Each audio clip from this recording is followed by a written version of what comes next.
Hello my viewers, कैसे हैं आप सब। Welcome back to my channel. I hope आप सब अच्छे होंगे। सीटेट की तैयारी भी एकदम बढ़िया से कर रहे होंगे। अब आपके एग्जाम में टाइम नहीं बचा है।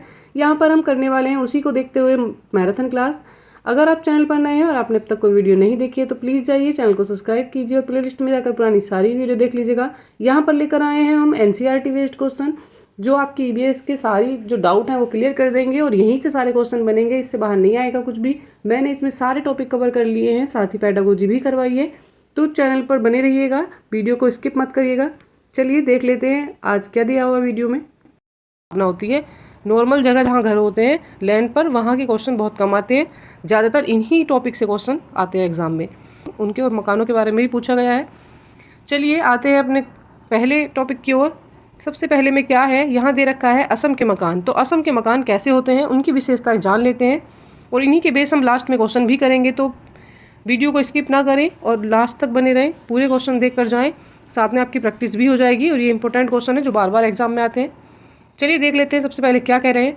असम के मकान, हाउसेज ऑफ असम, हमारे घर ज़मीन से 10 से 12 फीट ऊंचे होते हैं। 3 से 3.5 मीटर की ऊंचाई, अर्थात कितनी, 3 से कितनी 3.5 मीटर मान लीजिए, या मान लीजिए क्या, ये होते हैं 10 से 12 फुट ऊंचे। फुट मान लीजिए, मीटर मान लीजिए, ठीक है।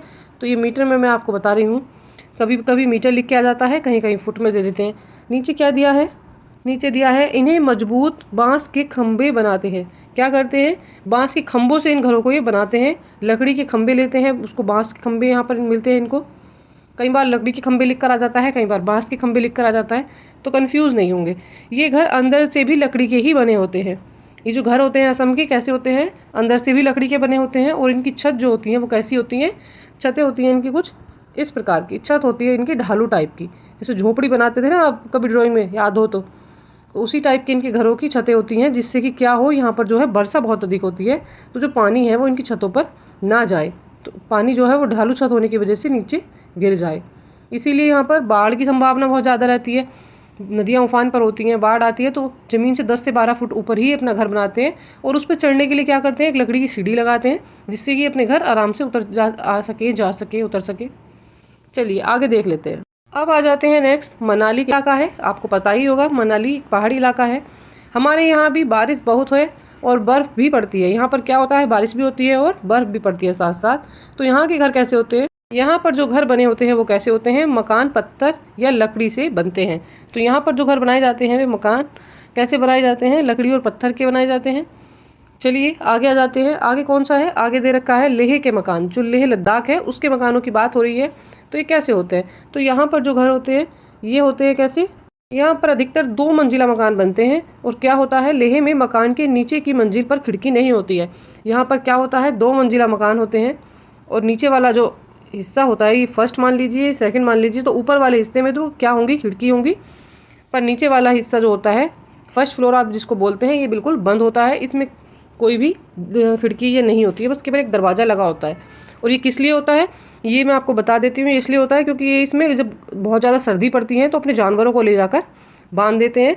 और विंडो इसलिए नहीं लगाते जिससे कि हवा अंदर ना जा सके और वो गर्म रहे।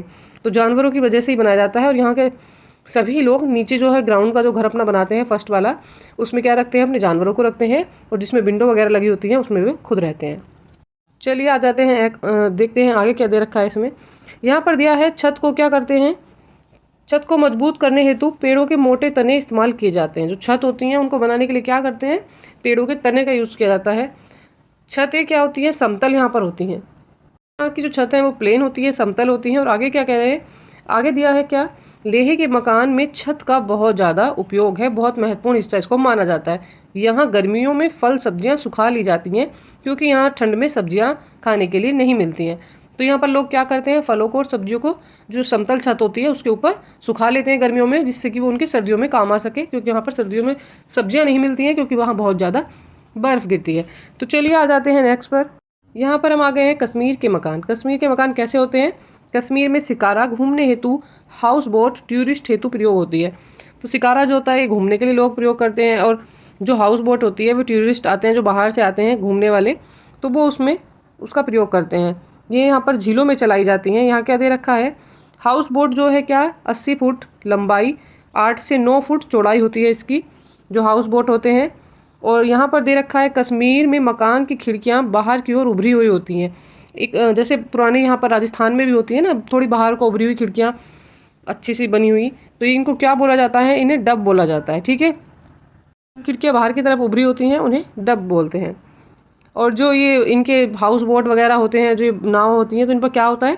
ऊपर इस तरह का एक डिज़ाइन बना होता है, आगे इस तरह का डिज़ाइन लगा रहता है, जैसे गेट सा बनाए हुए होते हैं उस पर। तो इसको क्या बोला जाता है? इसको बोला जाता है ख़त्म बंद। इससे भी बहुत क्वेश्चन बन जाते हैं। ये क्वेश्चन भी आ जाता है, जो नाव चलती हैं कश्मीर में और उनके आगे जो डिज़ाइन सा बना होता है उसको क्या बोला जाता है? तो इसको ख़त्म बंद भी बोला जाता है। तो चलिए, इससे भी क्वेश्चन बन जाता है। आगे आ जाते हैं, आगे देख लेते हैं क्या दे रखा है। यहाँ पर दिया हुआ है बकरवाल लोगों के मकान। तो जो बकरवाल लोग हैं उनके मकान कैसे होते हैं? इनके जो मकान होते हैं कैसे होते हैं? लोग लकड़ी व मिट्टी के घरों में रहते हैं। इनके घर कैसे होते हैं? लकड़ी और मिट्टी से बनाए हुए घर इनके होते हैं। चलिए आ जाते हैं नेक्स्ट। ये लोग क्या करते हैं? ये जो है बकरियों को चराते हैं। इनका काम क्या होता है? बकरियों को चराने का काम होता है। चलिए आज आगे देखते हैं क्या दे रखा है। यहाँ पर कुछ क्वेश्चंस दिए हुए हैं, चलिए इनको भी देख लेते हैं एक बार क्या है। यहाँ दे रखा है बंदर, शेर और चूहे के जो आवास हैं क्रमागत रूप में नीचे दिए गए हैं, निम्न में से कौन कौन से हैं बताना है। तो बंदर, शेर और चूहे की बात हो रही है। तो घोंसला और पेड़, तो यहाँ पर पेड़ की बात आप नहीं करेंगे, घोंसला क्योंकि बंदर नहीं बनाता है। नीचे देख लेते हैं सेकंड में क्या दे रखा है, और आगे यहाँ पर गुफा लिखा हुआ है। सेकंड में दे रखा है क्या? सेकंड में दिया हुआ है मांद, मांद में शेर रहता है। और क्या दे रखा है? और दे रखा है बिल, और दे रखा है पेड़। तो ये चीज़ें दी हुई हैं। आगे देख लेते हैं क्या दे रखा है। सी में क्या दे रखा है? सी में दिया हुआ है पेड़, मांद और बिल। बंदर पेड़ पर रहता है, शेर जो है वो मांद में रह सकता है, और चूहा जो बिल में रह सकता है। और लास्ट में दे रखा है बिल, पेड़ और गुफा। तो ये नहीं हो जाएगा, जैसा सीरियल क्वेश्चन में दिया है आपको उसी के अकॉर्डिंग आंसर करना है। सबसे पहले बंदर को देखना है, तो बंदर कहाँ रहेगा? बंदर मांद में नहीं रहेगा, बंदर बिल में नहीं रहेगा, बंदर रहेगा पेड़ पर। तो बंदर हो जाएगा पेड़, शेर हो जाएगा मांद, मांद मीन्स गुफा भी होता है, कंफ्यूज नहीं होंगे आप। और चूहा जो रहता है वो किस में रहता है? वो बिल में रहता है। तो जो ऑप्शन नंबर सी है ये करेक्ट है, सी इज़ द राइट आंसर। चलिए आ जाते हैं नेक्स्ट क्वेश्चन पर। नेक्स्ट में दिया है तूपिक क्या है। तो तूपिक के बारे में बात हो रही है। टुंड्रा क्षेत्र में रहने वाले लोगों द्वारा निर्मित बर्फ के घर हैं तूपिक, एस्किमो के चमड़े के तंबू हैं, या भील जनजाति के लोगों की झोपड़ियाँ हैं, या कपड़े के तंबू को तूपिक बोला जाता है। तो यहाँ किसको बोला जाता है? तो यहाँ जो एस्किमो हैं इनके चमड़े के जो तंबू होते हैं इनको तूपिक बोला जाता है। एस्किमो जनजाति है और क्या करती है, कई बार क्या करती हैं, कभी कभी चमड़े के जो तंबू होते हैं वो भी बनाती हैं। तो यहाँ पर जो ऑप्शन नंबर 2 है ये करेक्ट हो जाएगा, इनको ही तूपिक बोला जाता है। चलिए आ जाते हैं नेक्स्ट पर। यहाँ दिया है हमारे देश के किस भाग में लोग रहने के लिए बने बड़े तिकोने टेंट को रैवो कहते हैं। तो हमारे देश में कौन सा भाग है और जहाँ के लोग क्या करते हैं, जो टेंट बना रखा है उसको रैवो कहते हैं। और कहाँ के लोग हैं जो जानवरों को रखने के स्थान को लेखा कहते हैं। रहने के टेंट को रैवो कहते हैं और जिसमें जानवर रखते हैं उसको लेखा कहा जाता है। तो ये बात किसकी हो रही है? ये अरुणाचल प्रदेश की बात नहीं, मेघालय की बात नहीं, जम्मू कश्मीर भी नहीं है। ये हो जाएगा हमारा option number D. Leh Ladakh में एक जनजाति क्या करते हैं, वो रैवो नामक क्या बनाते हैं, टेंट बनाते हैं जिसमें वे खुद रहते हैं, और लेखा बनाते हैं जो पत्थरों से बनाया जाता है, पत्थरों का बाड़ा बनाते हैं, उसको बाड़ा भी बोला जाता है। सबसे पहले आप जान लेंगे जो बकरियाँ रहती हैं वो कहाँ पर रहती है। तो हमारे यहाँ इसको क्या बोलते हैं, यहाँ बोला जाता है इसको बाड़ा, मगर ये जो लोग बोलते हैं ये इसको क्या बोलते हैं, ये लोग बोलते हैं इसको लेखा। और ये बनता किस तरह से, इसी तरह का होता है। इसे पत्थरों का एक गोल सर्किल सा बना देते हैं और उसमें क्या करते हैं, ये अपने जानवरों को बंद रखते हैं जिससे कि वो इधर उधर ना भाग जाएं। ठीक है, उनको चराने के बाद बाड़े के अंदर या लेखा के अंदर भेज दिया जाता है। तो ऑप्शन नंबर जो डी है ये लेह लद्दाख, ये सही हो जाएगा। आ जाते हैं क्वेश्चन नंबर 4 पर। यहाँ क्या दे रखा है, यहाँ दिया हुआ है 4 में, एक क्षेत्र में ग्रामीण अपने घरों की बहुत मोटी दीवारें बनाते हैं जो मिट्टी से सनी होती हैं। घरों की छतें कटीली झाड़ियों से बनी होती हैं। इस क्षेत्र में बारिश बहुत कम होती है और गर्मी बहुत ज़्यादा इस क्षेत्र में होना चाहिए। तो इस क्षेत्र में कौन से क्षेत्र में ये होना चाहिए, इसको बताना है। यहाँ के घर कैसे हैं, मोटी दीवारें हैं, मिट्टी की दीवारें हैं, छतों पर कटीली झाड़ियाँ हैं और गर्मी बहुत ज़्यादा है, बारिश यहाँ पर होती नहीं है। तो चलिए किसकी ये विशेषता है, कौन से स्थान की बात की जा रही है। ये झारखंड है, झारखंड नहीं होगा, राजस्थान है, उत्तर प्रदेश है या बिहार है। तो यहाँ पर जो राइट आंसर हमारा हो जाएगा ये हो जाएगा राजस्थान। राजस्थान में बहुत अधिक गर्मी पड़ती है। यहाँ पर क्या होता है, दीवारें मिट्टी की बनाई होती हैं जिससे कि गर्मी कम लगे, और वहाँ पर हवा भी काफ़ी चलती हैं, बारिश नहीं होती है, रेत उड़ती है। तो वहाँ के घर क्या होते हैं, थोड़ी मोटी दीवारें और नीचे नीचे घर होते हैं और उनके ऊपर क्या होती हैं, छतें होती हैं कटीली झाड़ियों की बनी हुई। तो ऐसी विशेषता वाले घर कहाँ पाए जाते हैं, ये राजस्थान में पाए जाते हैं। ऑप्शन नंबर बी जो है ये करेक्ट है। चलिए आ जाते हैं नेक्स्ट पर। नेक्स्ट में दिया है कश्मीर में डोंगा का क्या अर्थ होता है। तो कश्मीर में डोंगा किसको बोला जाता है। तो ये एक प्रकार की जनजाति है, एक प्रकार का घर है, एक प्रकार के ग्रामीण है या एक त्योहार है। तो कश्मीर में जो डोंगा बोला जाता है ये एक प्रकार के घर होते हैं, इनको डोंगा कहा जाता है। ये क्या होते हैं, एक काइंड ऑफ बोट हाउस। कैसे घर होते हैं, एक प्रकार के घर होते हैं, कैसे, बोट हाउस। ये नाव पर बने हुए जो घर होते हैं उनको बोला जाता है डोंगा हाउस। चलिए आ जाते हैं नेक्स्ट पर, देख लेते हैं क्या है। नेक्स्ट में जो बात की जा रही है वो की जा रही है हमारे देश में ऐसे गांव हैं जहां के ग्रामवासी अत्यधिक वर्षा होने के कारण अपने घरों को बांस के खंभों पर जमीन से 10 या 12 फीट की ऊंचाई, 3 से 3.5 मीटर की ऊंचाई पर बनाते हैं। इन घरों को अंदर से लकड़ी का ही बनाया जाता है। ये गांव होने चाहिए। तो ये गांव किस तरह के हैं और कहाँ पर होने चाहिए जहाँ पर इस तरह के घर बनाए जा रहे हैं। तो ऐसा मैंने आपको अभी थ्योरी में भी पढ़ाया। चलिए क्वेश्चन में देख लेते हैं क्या क्या ऑप्शंस दे रखे हैं। ये विशेषता कहाँ के घर है, हिमाचल प्रदेश है, तमिलनाडु है, असम है या उत्तराखंड है। तो बात हो रही है वर्षा की और लकड़ी के घर जो बांस के खंभों पर बनाए जाते हैं 10 से 12 फीट ऊंचे। तो ये कहाँ पर पाए जाते हैं, ये बनाए जाते हैं असम में, क्योंकि वहाँ पर बहुत अधिक वर्षा होती है। ऑप्शन नंबर 3 जो है ये करेक्ट हो जाएगा। चलिए आ जाते हैं नेक्स्ट क्वेश्चन नंबर, देखते हैं 7 पर। बात हो रही है नीचे दिए गए घरों के प्रकार में उसे चुनिए जिसे भारी वर्षा वाले क्षेत्र में गाँव के रहने वाले लोग जो हैं वो बनाते हैं। तो ऐसे क्षेत्र की बात की जा रही है जहाँ पर भारी वर्षा हो रही है और उस क्षेत्र के लोग कैसा घर बनाते हैं। सपाट छत होती है, सपाट छत वाले बांस के घर बनाते हैं। यहाँ पर दिया है पट छत वाले पत्थर और लकड़ी के घर होते हैं। तो ये भी नहीं होते हैं। बांस के खंभों पर बने ढालू छत वाले घर होते हैं। मिट्टी और फर्श के घर जिनकी ढाले छत होती हैं और कटीली झाड़ियों के बने होते हैं। तो ये भी नहीं है। यहाँ जो राइट आंसर है वो है हमारा 3, बांस के खंभों पर बने ढालू छत वाले घर होते हैं। और ये घर कहाँ पाए जाते हैं, ये असम में पाए जाते हैं, क्योंकि वहाँ पर बहुत अधिक वर्षा होती है। तो क्वेश्चन इस तरह घुमाकर भी दे सकते हैं। चलिए नेक्स्ट क्वेश्चन देख लेते हैं। यहाँ पर क्या पूछ रहे हैं, यहाँ पूछ रहे हैं बकरी कहाँ रहती है। तो बकरी जो है कहाँ रहती है, गुफा में, अस्तबल में, बाड़ा या इग्लू। तो बकरी जो रहती है ऑप्शन नंबर 3 करेक्ट हो जाएगा, बाड़ा में रहती है। और जो लद्दाख लेह के लोग हैं, लद्दाख के लोग हैं, वो क्या बोलते हैं उसको, लेखा भी बोलते हैं वहाँ पर। और मगर यहाँ पर हम क्या बोलेंगे, इसको बाड़ा बोलेंगे। आ जाते हैं नेक्स्ट पर। मिट्टी का घर पाया जाता है, कहाँ पाया जाता है मिट्टी का घर, कहाँ के लोग मिट्टी का घर बनाते हैं। चलिए बता देते हैं इसको, कहाँ बनते हैं मिट्टी के घर। गांव में बनाए जाते हैं, गांव में बनाए जाते हैं, जी हाँ। गर्म क्षेत्रों में भी बनाए जाते हैं। तो ऑप्शन नंबर ए और बी दोनों करेक्ट हो जाएंगे। गर्म क्षेत्रों में इसलिए बनाए जाते हैं क्योंकि वहाँ पर क्या होता है, बहुत अधिक गर्मी होती है और मिट्टी के घर जो हैं वो ठंडे रहते हैं, ये गर्म नहीं होते हैं। तो ऐसे घर कहाँ बनते हैं, राजस्थान में ही बनते हैं। इसलिए कैसा, ऑप्शन ए और बी जो है ये दोनों करेक्ट है। गाँव और गर्म क्षेत्रों में मिट्टी के घर बनाए जाते हैं। चलिए आ जाते हैं नेक्स्ट पर। क्वेश्चन नंबर 10 में दिया है मनाली में चमेली किस प्रकार के आवास में रहती है। तो बात हो रही है मनाली के घरों की। तो वहाँ पर कैसे, प्रबल बांस के खंभों पर बने घर होंगे, खपरेल के मिट्टी के घर होंगे, पत्थर या लकड़ी से बने घर और ढलवा छतें होंगी, या बहुमंजिला घर होंगे। तो यहाँ पर जो घरों की विशेषता है मनाली की, कैसे होंगे, पत्थर और लकड़ी से बने ढलवा छत वाले घर होंगे। यहाँ पर ऑप्शन नंबर जो सी है ये करेक्ट हो जाएगा। C is the right answer. Delhi से मुंबई की यात्रा करते हुए गौरव निम्नलिखित से किन छोटे बड़े राज्यों से गुजरेगा। तो बताना है कौन कौन से राज्य से होकर वह जाएगा। तो चलिए इसके लिए मैप पर आ जाते हैं। मैप में देखते हैं क्या क्या दिया हुआ। इसके ऑप्शन 1 में दिया हुआ है महाराष्ट्र, राजस्थान और हरियाणा। तो यहाँ से देखते हैं हम कहाँ जाएंगे। पहले दिल्ली को मार्क कर लेते हैं। यहाँ पर इसको मैं सर्किल कर रही हूँ ब्लैक पेन से। तो यहाँ पर मार्क कर लिया दिल्ली को। इसके बाद देखते हैं महाराष्ट्र। तो महाराष्ट्र यहाँ से बिल्कुल अपोजिट आ जाएगा, तो बनेगी वो ये नहीं होगी। दूसरे ऑप्शन में दिया हुआ है गुजरात, महाराष्ट्र और राजस्थान। तो चलिए इसको मार्क करते हैं कैसे कैसे जाएंगे। पहले दिल्ली से जाना है हमें राजस्थान, राजस्थान से होते हुए जाएंगे हम गुजरात और उसके बाद जाएंगे महाराष्ट्र। और महाराष्ट्र के ही सिटी है मुंबई और इसकी कैपिटल भी है मुंबई महाराष्ट्र की। तो हम यहाँ पर आ जाएंगे। तो ये डायरेक्शन जो बनेगी बिल्कुल सही बनेगी, एकदम सही रूट होगा। सी ऑप्शन में दिया है राजस्थान, मध्य प्रदेश और महाराष्ट्र।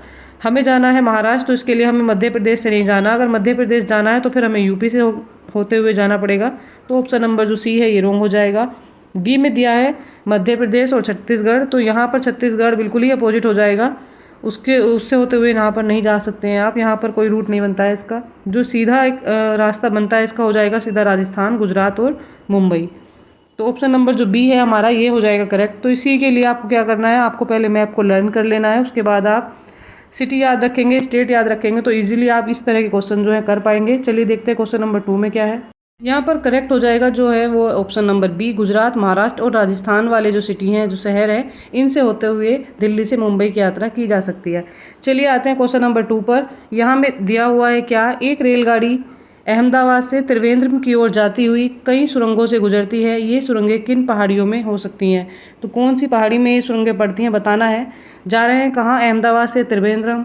तो देख लेते हैं क्या है, पूर्वी घाट। पूर्वी घाट नहीं होगा, पश्चिमी घाट। ऑप्शन सी और डी भी चेक करते हैं। ऑप्शन सी में दिया है हिमालय और डी में दिया है अरावली। अरावली, तो ये दोनों ऑप्शन सी और डी तो आप कट कर देंगे। चलिए एक बार पूर्वी घाट और पश्चिमी घाट को चेक करते हैं। उसके लिए आना है मैप पर, हमें जाना है अहमदाबाद से त्रिवेंद्रम की ओर। तो अहमदाबाद पड़ता है गुजरात में, और गुजरात से होते हुए हम जाएंगे तो इस साइड जाएंगे, महाराष्ट्र जाएंगे, गोवा, कर्नाटक, केरल से होते हुए जाएंगे, और यहाँ पर कहीं नीचे त्रिवेंद्रम है। ये जो मैप में दिया हुआ है आप इसको देख सकते हैं, मैं इसको सर्किल कर रही हूँ। तो हमें यहाँ जाना है। तो ये जो सारी चीज़ें पड़ती हैं, ये जो सुरंगें पड़ती हैं, कहाँ पड़ेंगी, इसको बोला जाता है, जो गुजरात और इधर साइड वाली एरिया है, ये अरेबियन सी पड़ता है, इधर अरब सागर है, तो इधर जो ये पड़ती हैं सारी चीज़ें, ये आती हैं पश्चिमी घाट के अंतर्गत, इसको बोला जाता है पश्चिमी घाट। और जो पूर्वी घाट है वो है तमिलनाडु, आंध्र प्रदेश, इधर के साइड, तो ये नहीं होगा। जो ऑप्शन नंबर ए है आप उसको कट कर देंगे। तो यहाँ पर जो राइट आंसर हो जाएगा वो होगा हमारा पश्चिमी घाट, भी है ये राइट हो जाएगा। और यहाँ पर जैव विविधता बहुत अधिक मात्रा में पाई जाती है, जहाँ पर पूर्वी और पश्चिमी घाट का मेल होता है। ऑप्शन नंबर बी करेक्ट है। इस तरह के क्वेश्चन आप मैप से कर सकते हैं। निम्नलिखित समूहों में से उस समूह को चुनिए जिसमें खाना पकाने के तरीके ढंग दिए गए हैं। तो कौन से तरीके खाना पकाने के होते हैं?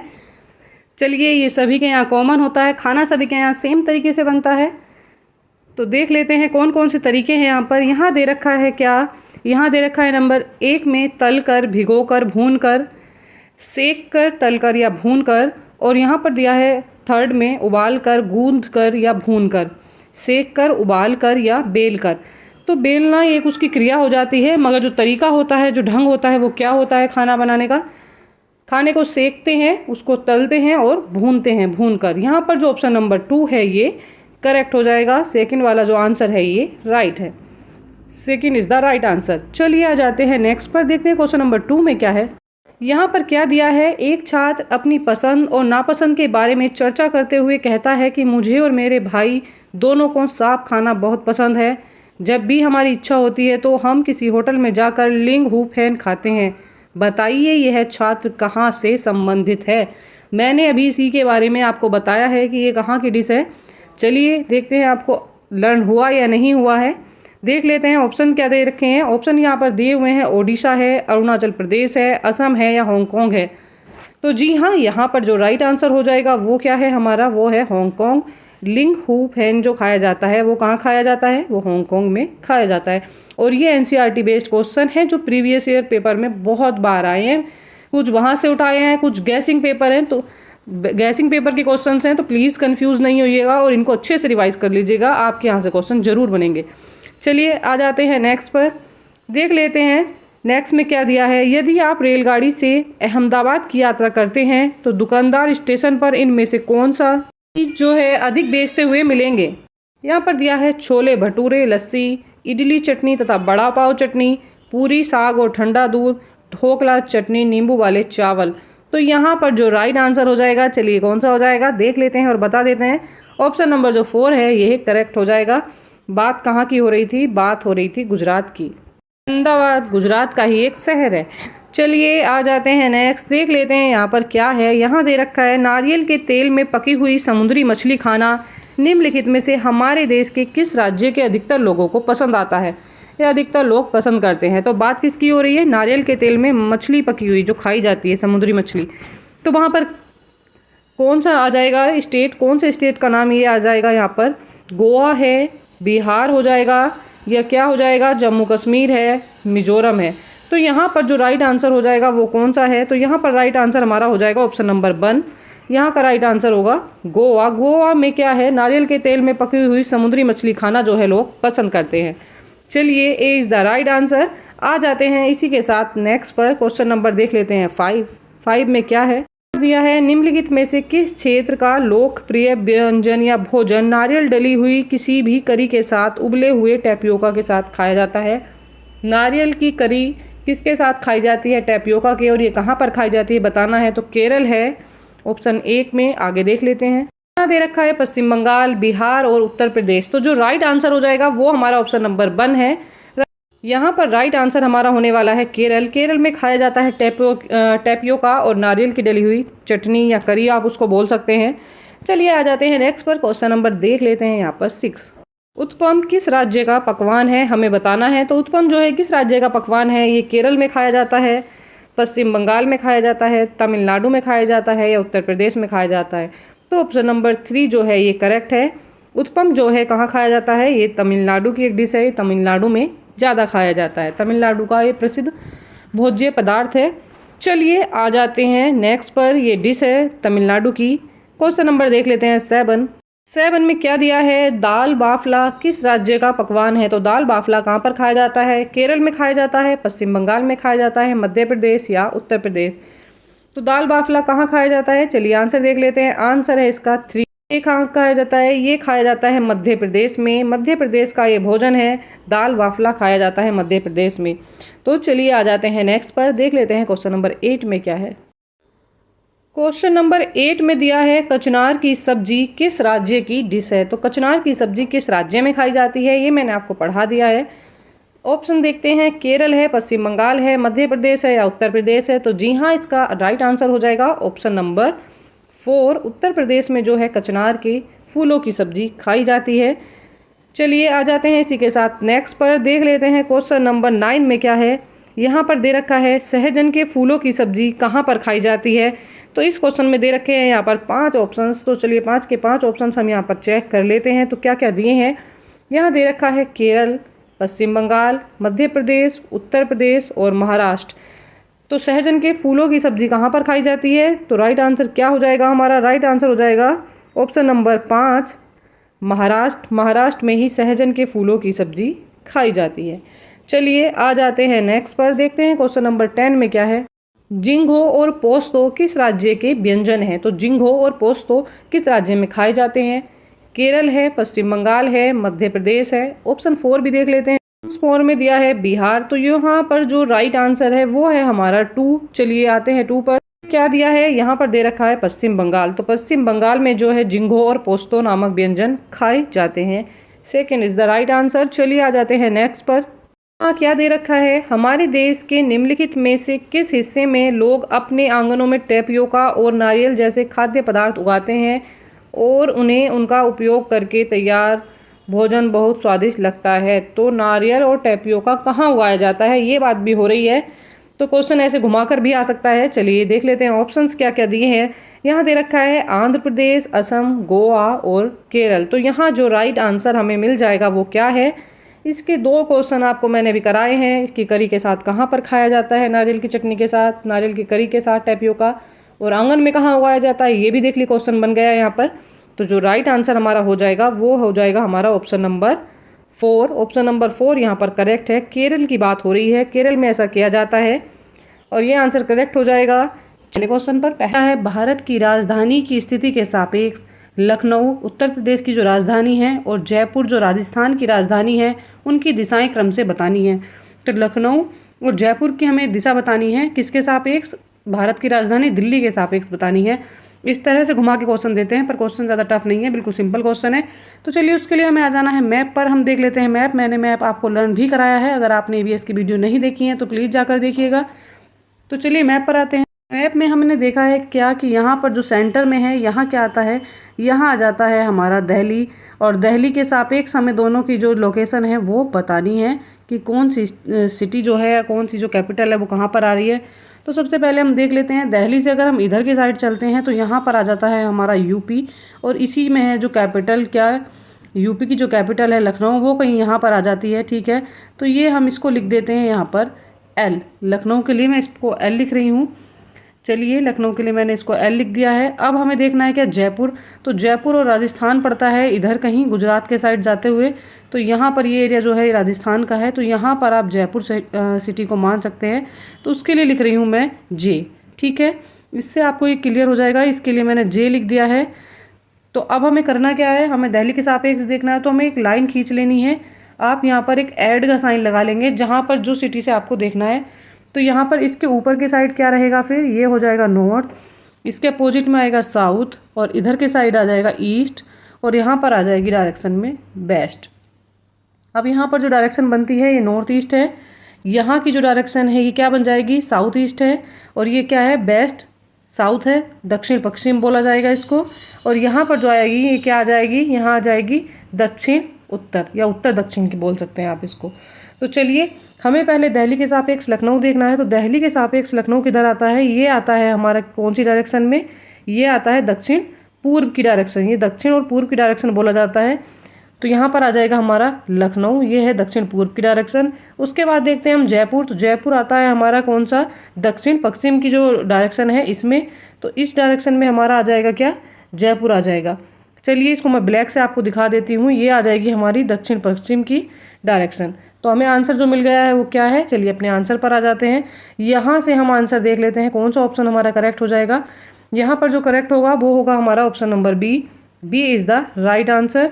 यहाँ पर दिया हुआ है क्या, दक्षिण पूर्व और दक्षिण पश्चिम की डायरेक्शन में जो सिटी हैं आएंगी। ऑप्शन नंबर बी जो है ये करेक्ट है। चलिए आ जाते हैं नेक्स्ट पर। क्वेश्चन नंबर देखते हैं 2 में क्या दिया है। 2 में दिया है एक अध्यापिका की नियुक्ति महाराष्ट्र के एक विद्यालय में हुई है। वह भोजन के विषय में पढ़ा रही है तथा वह भरली बांगी का उदाहरण देती है, जो कि एक व्यंजन है जो बना है। भरली बांगी क्या है ये बताना है, और ये व्यंजन किस चीज़ से बनता है हमें ये भी बताना है। तो ऑप्शन में दे रखा है छोटे छोटे भरवा बैंगन से बनाया जाता है, ये सादा दाल का दमपुख्त स्टू बोला जाता है, या ताजी पोम्फ्रेट मछलियों के द्वारा मलाईदार व्यंजन बनाया जाता है, या आलू गोभी तथा मटर की करी बनाई जाती है। तो यहाँ पर जो राइट आंसर हो जाएगा वो है हमारा ऑप्शन नंबर ए। ये छोटे छोटे भरवा बैंगनों से बनाया जाता है, इसे भरवा बैंगन या भरली बांगी के नाम से भी जाना जाता है। चलिए आते हैं नेक्स्ट पर। क्वेश्चन नंबर देखते हैं 3 में क्या दिया है। यहाँ पर दे रखा है पक्षियों के जो पंख होते हैं वो विभिन्न रंगों, आकार एवं माप के होते हैं। इनके जो पंख होते हैं इन्हें उड़ने में सहायता करते हैं, और तथा साथ में क्या क्या करते हैं। तो विभिन्न प्रकार का भोजन के लिए काम में नहीं आते हैं पंख, उन्हें गर्म रखते हैं, ये बात सही है। जो पंख होते हैं पक्षी उनमें क्या कर लेते हैं, हवा भर लेते हैं, और हवा की जो लेयर है उनकी बॉडी और पंखों के बीच में आ जाती है, जिससे उनकी बॉडी का टेम्परेचर बढ़ जाता है और वो उनको गर्म रखते हैं। ऑप्शन नंबर सी में दिया है विभिन्न तरीक़ों से चलने के लिए। तो पंखों से चलते नहीं हैं, पैरों से चलते हैं, तो ऑप्शन नंबर सी रॉन्ग हो जाएगा। उन्हें जल सह बनाते हैं, अर्थात क्या करते हैं वो जल में उनकी मदद से क्या कर सकते हैं, तैर भी सकते हैं। तो यहाँ पर जो ऑप्शन नंबर डी है ये करेक्ट है, उन्हें जल सह भी बनाते हैं। डी और बी जो है करेक्ट है। चलिए ऑप्शन देख लेते हैं। बी सी करेक्ट है, नहीं बी सी करेक्ट नहीं है। देखते हैं next option, B D correct है। तो जी हाँ, बी डी का जो ऑप्शन है ये करेक्ट है। ऑप्शन नंबर बी करेक्ट हो जाएगा। बी सी डी करेक्ट है, ये रॉन्ग है। और डी में दिया है ए बी सी और डी, ये चारों करेक्ट हैं, तो ये भी रॉन्ग हो जाएगा, चारों सही नहीं है। ऑप्शन नंबर बी ही यहाँ पर सही है, B is the right answer. चलिए आते हैं क्वेश्चन नंबर 4 पर। क्वेश्चन नंबर 4 में दिया है जो पशु अंडे देते हैं उनकी निम्नलिखित विशेषताएं होती हैं। तो जो पशु अंडे देते हैं उनके बारे में हमें बात करनी है यहाँ पर। उनके बाहरी कान एवं शरीर पर बाल होते हैं, तो उनके बाहरी कान नहीं होते हैं और ना ही शरीर पर बाल होते हैं। उनके आंतरिक कान एवं शरीर पर बाल नहीं होते। तो ये वाला ऑप्शन जो हो जाएगा यहाँ पर ये हो जाएगा करेक्ट हो जाएगा। ऑप्शन नंबर सी देखते हैं। उनके कान होते हैं एवं शरीर पर बाल नहीं होते, तो उनके कान नहीं होते, शरीर पर बाल भी नहीं होते हैं, उनके आंतरिक कान होते हैं, तो ऑप्शन नंबर सी रॉन्ग हो जाएगा। डी में दिया है उनके आंतरिक कान एवं शरीर पर बाल होते हैं, तो ये बात यहाँ पर गलत हो जाएगी। तो यहाँ जो करेक्ट आंसर है वो है हमारा ऑप्शन नंबर बी, क्या उनके आंतरिक कान होते हैं और जो उनके शरीर पर बाल नहीं होते हैं। B is the right answer. चलिए आते हैं क्वेश्चन नंबर 5 पर। उस पहली भारतीय महिला का नाम जिन्होंने एवरेस्ट पर्वत की चोटी पर कदम रखा और राष्ट्रीय ध्वज तिरंगा गाड़ा तथा कई फोटोएं भी खींची, तो उनका नाम बताइए, वह कौन है जो भारतीय महिला हैं और उन्होंने सबसे पहले माउंट एवरेस्ट पर पैर रखा था। कर्णम मलेश्वरी नहीं, सुनीता विलियम्स भी नहीं है, सूर्यमणि भी नहीं है। यहाँ जो राइट आंसर है वो है हमारा बछेंद्री पाल। बछेंद्री पाल जी ने ही पहले माउंट एवरेस्ट पर कदम रखा, जो भारत की प्रथम महिला थी। चलिए आते हैं क्वेश्चन नंबर 6 पर। 6 में दिया है निम्नलिखित में से कौन सा या कौन से कथन मणिपुर के संबंध में सही है। तो मणिपुर के बारे में कुछ कथन दिए हैं, उन्हें हमें देखना है और कौन सा सही है बताना है। चलिए ऑप्शन देख लेते हैं। मणिपुर का अर्थ जेबरों का देश होता है। लावनी मणिपुर का लोक नृत्य है। लोकटक ताल जाना जाता है फुमदी नामक गोलाकार तैरते हुए दलदलों के लिए। मणिपुर बांस के उत्पादकों का सबसे बड़ा उत्पादक है। तो यहाँ पर जो दिए हैं ऑप्शन देख लेते हैं कौन कौन से हैं। तो जो पहला ऑप्शन दे रखा है मणिपुर का अर्थ होता है जेबरों का देश, तो ये करेक्ट है। बी में दिया है मणिपुर का जो लोक नृत्य है वो लावनी है, तो ये भी करेक्ट है। यहाँ पर सी में दे रखा है क्या, लोकटक झील तो है, वहाँ पर ताल नहीं है। लोकटक जो है एक झील है और वो तैरती हुई झील होती है। तो यहाँ पर जो दे रखा है दलदल है, तो दलदल नहीं है। ऑप्शन नंबर सी जो है ये रॉन्ग हो जाएगा। डी में दिया है मणिपुर बांस के उत्पादों का सबसे बड़ा उत्पादक है, तो जी हाँ, मणिपुर जो है बांस के उत्पाद में सबसे आगे है। ये तीनों ऑप्शन सही हैं, ए बी डी ऑप्शन सही हैं। चलिए राइट आंसर देखते हैं। ऑप्शन नंबर ए रॉन्ग हो जाएगा। बी में दे रखा है ए बी और डी जो है तीनों सही हैं, तो ये वाला ऑप्शन जो है करेक्ट है। बाकी ऑप्शन आप कट कर देंगे। B is the right answer. आते हैं नेक्स्ट पर, देखते हैं क्वेश्चन नंबर 7 में क्या है। तो यहाँ पर दिया है हाथियों के झुंड के बारे में निम्नलिखित में से कौन सा कथन सही है, बताना है। तो हाथियों के बारे में कुछ कथन दिए हैं, उन्हें हमें पढ़ना और बताना है। यहाँ पर दे रखा है हाथियों के झुंड के बारे में निम्नलिखित कथन देखिए। उनके झुंड में हमेशा 2 या 2 से अधिक नर होते हैं, तो ये बात गलत है। हाथियों के झुंड में कोई नर हाथी नहीं होता है, कोई नर बड़ा हाथी नहीं होता है, बच्चे होते हैं। उनके झुंड के सारे नर हाथी होते हैं तथा हाथी के बच्चे मादा हाथियों के साथ रहते हैं। ऐसा नहीं है उनके झुंड में हाथी नहीं रहते हैं, हाथी झुंड से अलग रहते हैं। ऑप्शन नंबर बी भी गलत है। हाथी के बारे में मैंने एक डिटेल में आपको वीडियो कराई है ईवीएस के क्लास में, अगर आपने नहीं देखी है तो प्लीज़ प्लेलिस्ट में जाकर देख लीजिएगा। यहाँ पर दिया है नर हाथी झुंड के साथ 14 से 15 वर्ष की आयु तक रहता है, तो जी हाँ, जो नर हाथी का बच्चा होता है वो 14 से 15 वर्ष की आयु तक झुंड के साथ रहता है और जैसे ही वो बड़ा होता है, किशोर अवस्था में आता है, तो झुंड को छोड़ देता है। तो ऑप्शन नंबर सी जो है ये करेक्ट है। उनके झुंड में केवल मादा और हाथियों के बच्चे रहते हैं, तो ये पॉइंट भी सही है। हाथी के झुंड में मादाएं होती हैं और केवल बच्चे रहते हैं, तो यहाँ पर ऑप्शन नंबर डी भी करेक्ट है। चलिए राइट आंसर चूज़ कर लेते हैं, कौन सा है। यहाँ पर ए और बी ये गलत हो जाएगा, बी सी भी गलत है, सी डी वाला जो ऑप्शन है ये करेक्ट हो जाएगा। ऑप्शन नंबर सी और डी करेक्ट है, तो इसलिए सी ऑप्शन जो है ये राइट है।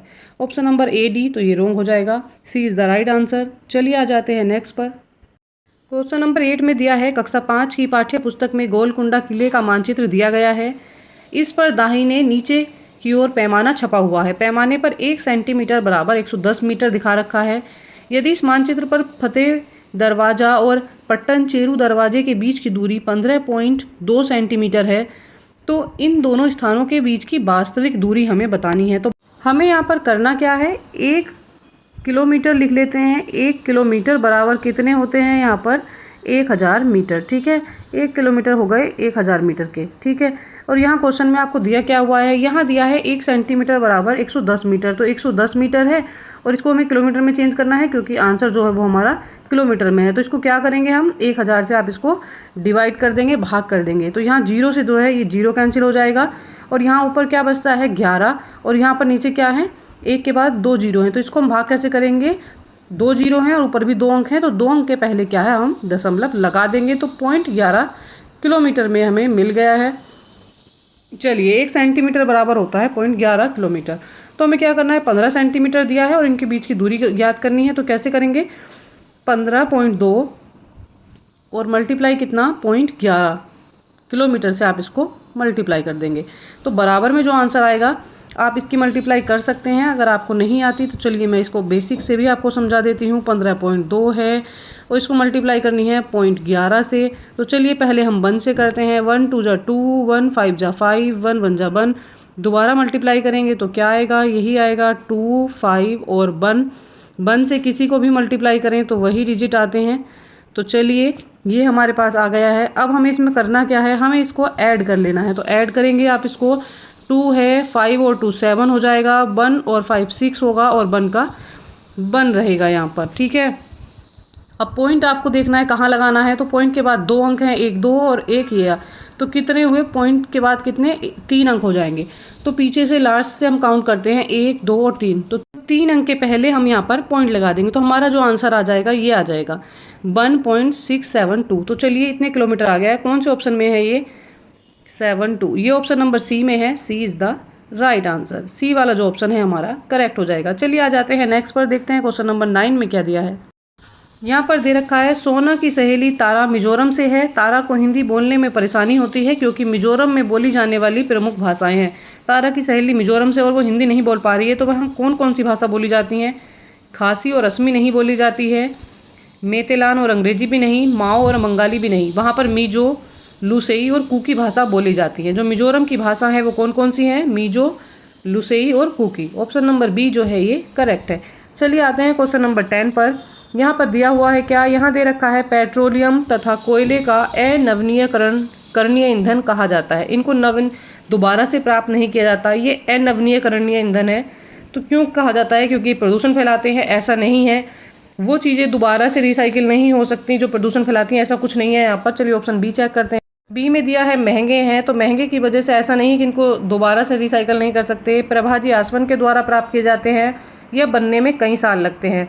तो जी प्रभाजी आसवन के द्वारा इन्हें प्राप्त नहीं किया जाता। ऑप्शन नंबर डी जो है ये करेक्ट हो जाएगा। इन्हें बनने में जो है कई साल लग जाते हैं, इसलिए इन्हें दोबारा से प्राप्त करने में मुश्किल होती है। ऑप्शन नंबर डी जो है ये करेक्ट है। चलिए आते हैं क्वेश्चन नंबर 11 पर। क्वेश्चन नंबर 11 में दिया हुआ है पर्वतारोही अपने साथ ऑक्सीजन सिलेंडर ले जाते हैं क्योंकि उन्हें इसकी ज़रूरत होती है। तो ऑक्सीजन सिलेंडर की ज़रूरत उन्हें क्यों पड़ती है? खाना पकाने के लिए, क्योंकि पर्वतों में ईंधन की उपलब्धता कम है, तो खाना बनाने के लिए ईंधन की आवश्यकता नहीं होती है। अपने को गर्म रखने के लिए उपस्थित ऑक्सीजन को जलाकर, तो ऑक्सीजन को जलाते नहीं हैं भी गर्म रखने के लिए। सांस लेने के लिए, क्योंकि अधिक ऊंचाइयों पर ऑक्सीजन की मात्रा कम होती है। तो ऑप्शन सी जो है एकदम करेक्ट है। डी में दिया है टेंट लगाने के लिए सहारे के रूप में, तो टेंट लगाने के लिए सिलेंडर का सहारा नहीं लेते हैं।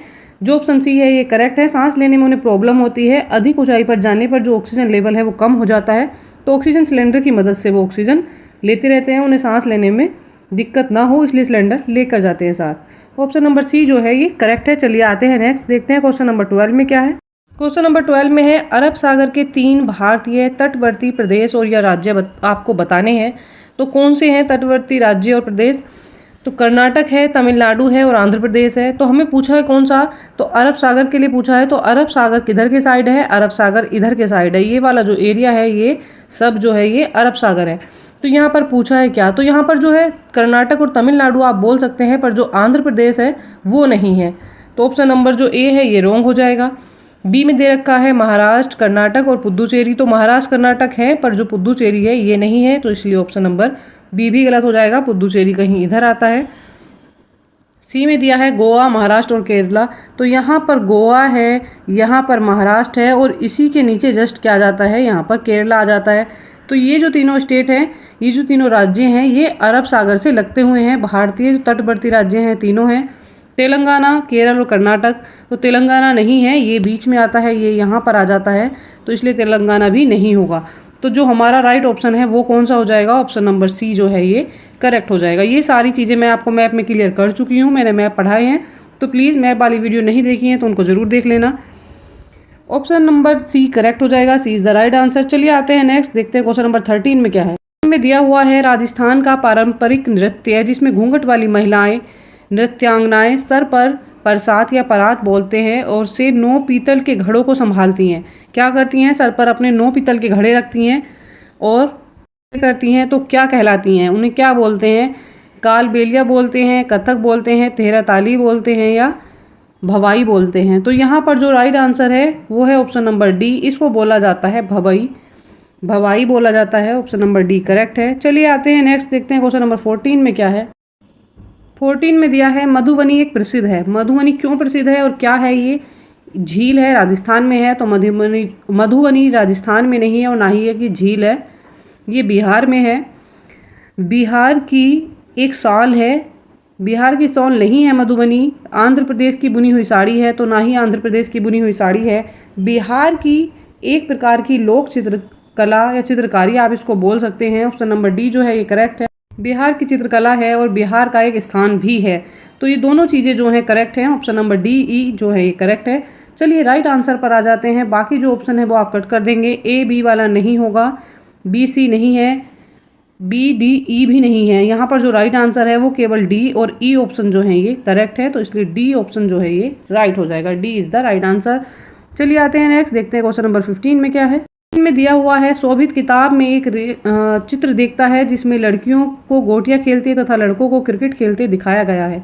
वह अपने अध्यापक से पूछता है कि लड़के और लड़कियां अलग अलग क्यों खेल रहे हैं, लड़के गोटियां क्यों नहीं खेल सकते और लड़कियां क्रिकेट क्यों नहीं खेल रही हैं। निम्नलिखित में से कौन से पर्यावरण अध्ययन शिक्षण उद्देश्य इस घटना में सम्मिलित हैं? तो कौन से पर्यावरण शिक्षण उद्देश्य यहाँ पर सम्मिलित हैं बताना है। उच्च स्तरीय आलोचनात्मक सोच विकसित करना है उनका कार्य, या व्यापक सांस्कृतिक नजरिया एवं सौंदर्य के प्रति संवेदना जो है वो विकसित करनी है। अवलोकन और चित्रण के आधार पर समझ को विकसित करना है। या ऑप्शन नंबर डी, सामाजिक घटना के बारे में जिज्ञासु बनाने के लिए संज्ञानात्मक क्षमता का विकास करना है। तो यहाँ जो राइट आंसर है वो है हमारा ऑप्शन नंबर। कौन कौन से पॉइंट इसमें करेक्ट हो जाएंगे? तो यहाँ पर जो ए है ये पॉइंट भी करेक्ट है। उच्च स्तरीय आलोचनात्मक सोच विकसित हो रही है, बच्चा देख रहा है और उच्च स्तर की सोच जो है वो विकसित कर रहा है। यहाँ पर जो बी ऑप्शन है ये हमारा रॉन्ग हो जाएगा, कोई संवेदना यहाँ पर विकसित नहीं की जा रही है। सी में दे रखा है यहाँ अवलोकन और चित्रण के आधार पर अपनी समझ को विकास कर रहा है, समझ को विकसित कर रहा है, तो ऑप्शन नंबर सी भी करेक्ट है। और यहाँ पर डी भी करेक्ट हो जाएगा, सामाजिक घटनाओं के बारे में जो है बच्चा जिज्ञासु बनाया जा रहा है, उसके लिए उद्देश्य सम्मिलित किए गए हैं पर्यावरण अध्ययन में। तो जो 3 पॉइंट करेक्ट हैं ए, सी और डी। चलिए आते हैं राइट आंसर पर। राइट आंसर के लिए ऑप्शन देख लेते हैं क्या है।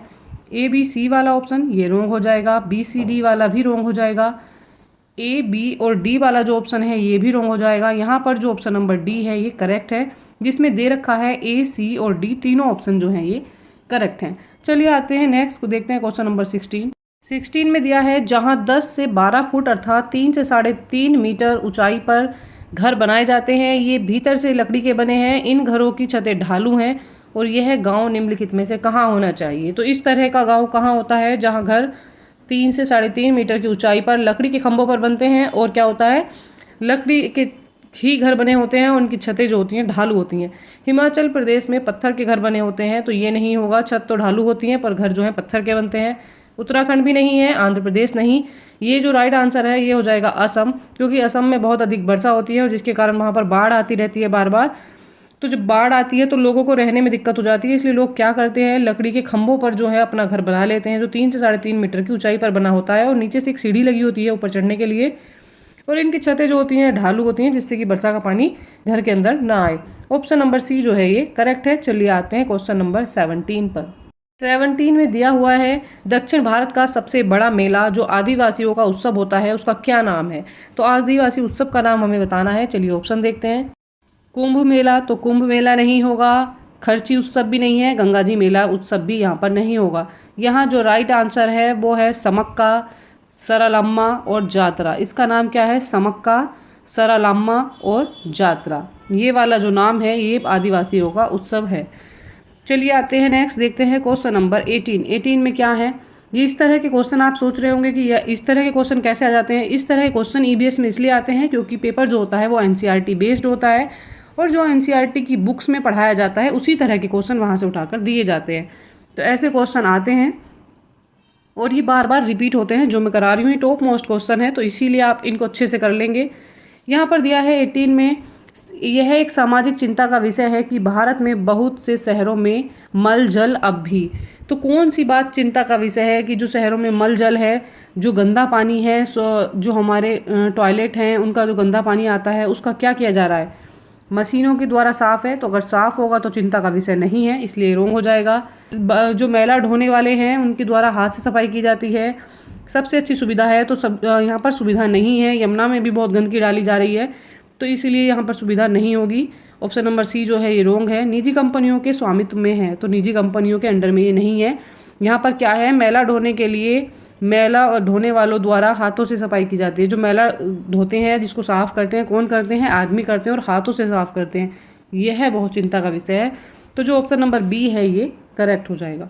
चलिए आते हैं नेक्स्ट क्वेश्चन नंबर देखते हैं 19 पर। दिया है पोचमपल्ली नाम है। पोचमपल्ली किसका नाम है बताना है। तो एक लोक चित्रकला जो विशेष रंगों से बनाई जाती है, या साड़ियाँ जिन पर पारंपरिक रंगाई के ज्यामितीय नमूने होते हैं, बकरियों की किस्म है जिसका महीन ऊन शॉल बनाने के काम आता है, या प्राचीन भारतीय मंदिरों की एक श्रेणी है।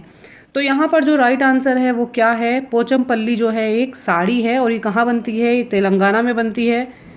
तो ऑप्शन नंबर जो बी है ये करेक्ट है। और इस पर क्या की जाती है? पोचमपल्ली नाम की एक साड़ी बनाई जाती है जिस पर पारंपरिक रंगों की रंगाई की जाती है और ज्यामितीय नमूने होते हैं। B is the right answer. चलिए आते हैं क्वेश्चन नंबर 20 पर। 20 में दिया हुआ है निम्नलिखित पहेली को हल करना है। तो यहाँ पर एक पहेली है, सिर पर मेरे ताज है, सुंदर नाच दिखाता हूँ, सुंदर पंखों पर नाज है, मैं हूँ। तो उसके सर पर ताज है, वो नाच भी दिखाता है और उसको अपने पंखों पर बहुत नाज है। तो वह कौन है बताना है। तोता है, फाख्ता है, बत्तख या सुरखाव है या मोर है यहाँ पर। तो यहाँ जो राइट आंसर हो जाएगा, ये किसके बारे में ऐसी बात की जा रही है, ये बात की जा रही है ऑप्शन नंबर डी, मोर के, जो राष्ट्रीय पक्षी है हमारा। मोर की बात की जा रही है। उसके सर पर बहुत सुंदर ताज होता है, बहुत प्यारे से कलगी होती है, और क्या होता है, वह बहुत सुंदर नाच दिखाता है, उसके पंख जो हैं बहुत सुंदर होते हैं। तो ये मोर होता है, विशेषता जो है मोर की है। चलिए आते हैं नेक्स्ट 21 में, देखते हैं क्या है। दमन व दीप की लोकप्रिय कला एवं शिल्पकारी कौन सी है। तो दमन व दीप की लोकप्रिय शिल्प कला और कला के बारे में बताना है, शिल्पकारी के बारे में बताना है।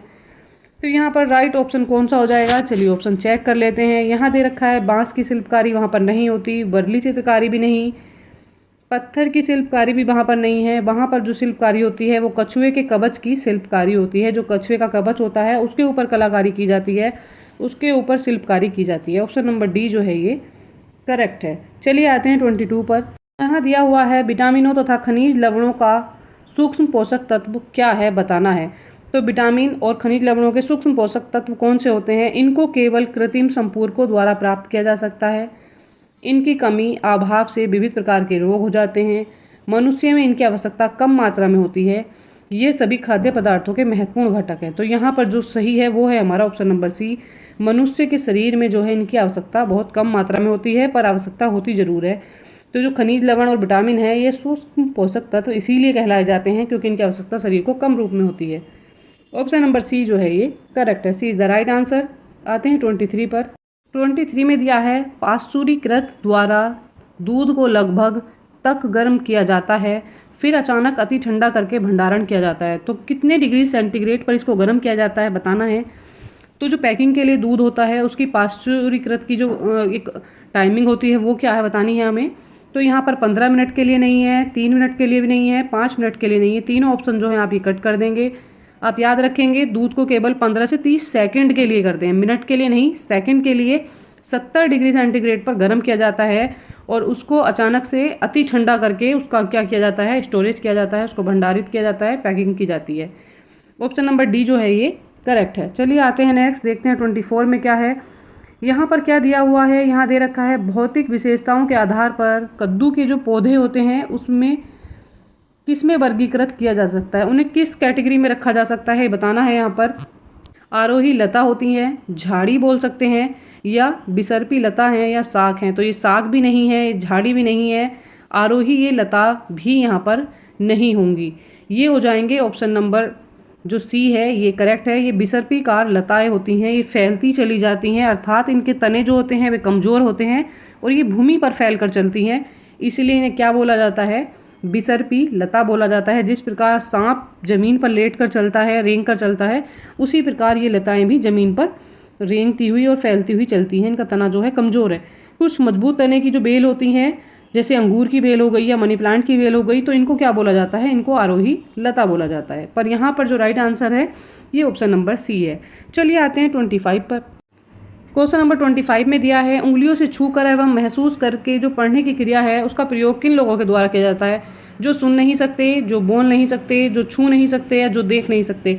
तो छू कर जो उभरी हुई आकृतियाँ होती हैं या पढ़ने संबंधी सामग्री होती है तो उसका प्रयोग कौन करते हैं, जो लोग देख नहीं सकते वो छूकर इस चीज़ों को महसूस करते हैं और उसको पढ़ लेते हैं। इसे ब्रेल भाषा भी बोला जाता है, जिसमें 6 डॉट से मिलकर क्या होता है, अक्षर बनते हैं। ऑप्शन नंबर डी है, तो ये उन लोगों के लिए है जो देख नहीं पाते हैं। D is the right answer. चलिए आते हैं क्वेश्चन नंबर 26 पर। 26 में दिया है बाष्पन के कारण शीतलन की प्रक्रिया तब धीमी होती है जब वायुमंडल में जल के खुले पृष्ठ का क्षेत्रफल कैसा हो जाता है। तो कैसा होता है, बढ़ता है और वायुमंडल ताप उच्च होता है, तो नहीं। बढ़ता है और वायुमंडल का ताप भी निम्न होता है, ये नहीं। घटता है और वायुमंडल का ताप उच्च होता है, तो ये नहीं। बाष्पन के कारण जो शीतलन की प्रक्रिया है कब कम हो जाती है, वो जब हो जाती है जब जल का खुले पृष्ठ का क्षेत्रफल घट जाता है और क्या हो जाता है, वायुमंडल में ताप में जो है वो निम्न हो जाता है, ताप में भी कमी आ जाती है। तो यहाँ पर जो ऑप्शन नंबर डी है ये करेक्ट है। D is the right answer. चलिए आते हैं 27 पर। 27 में दिया है बुंदेलखंड क्षेत्र की फुर्तीली नृत्य शैली क्या है। तो बुंदेलखंड में जो फुर्तीली नृत्य शैली है उसका क्या नाम है बताना है। तो इसको क्या बोला जाता है, यहाँ पर स्वांग बोला जाता है, मटकी, भगोरिया या लावनी। तो बुंदेलखंड क्षेत्र की बात हो रही है, इसको क्या बोला जाता है? इसको बोला जाता है स्वांग। और ये स्वांग जो होता है कब किया जाता है?